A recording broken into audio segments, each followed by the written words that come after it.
नमस्कार, आपण पाहतायत ठळक वार्ता। आझाद समाज पार्टीचे राष्ट्रीय अध्यक्ष व भीम आर्मीचे संस्थापक ॲडव्होकेट चंद्रशेखर आझाद पहिल्यांदाच नेरळमध्ये धावती भेट।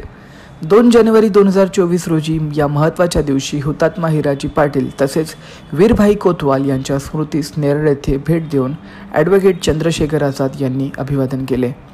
तसेच सम्राटनगर येथे शौर्य दिनानिमित्त विजय स्तंभांनी बनवलेल्या प्रतिकृतीस भेट देऊन अभिवादन केले।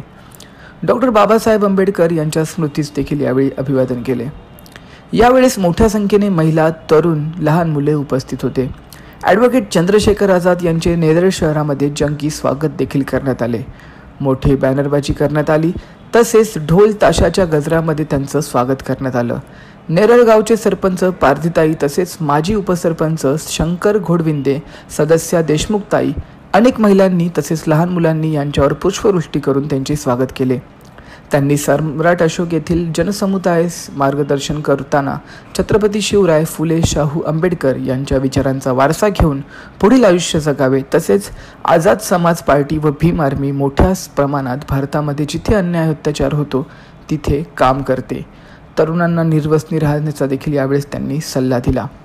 संविधान सन्मान जनजागृती अभियान सुरू करून सर्व जाती धर्मातील लोकांना एकत्र आणून सलोखा निर्माण करायला हवा, यासाठी महापुरुषांच्या विचारांची सांगड घालणे गरजेचे आहे। अशा अनेक विषयांवर त्यांनी तरुणांना मार्गदर्शन केले।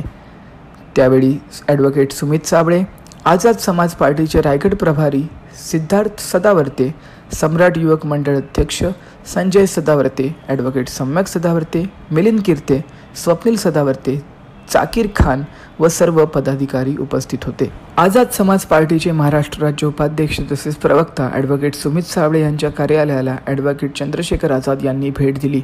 यावेळी दिव्यांग बांधवांच्या प्रतिनिधी रवींद्र वझरकर, इब्राहिम शेख यांची देखील भेट घेऊन त्यांच्यासोबत चर्चा केली।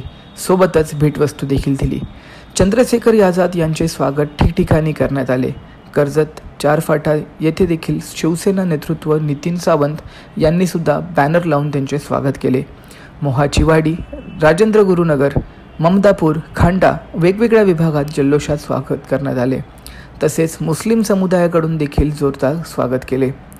पुढच्या कार्यक्रमास म्हणजे धारावी बचाव आणि अडाणी हटाव। ठळक वार्ता, नेरळ प्रतिनिधी।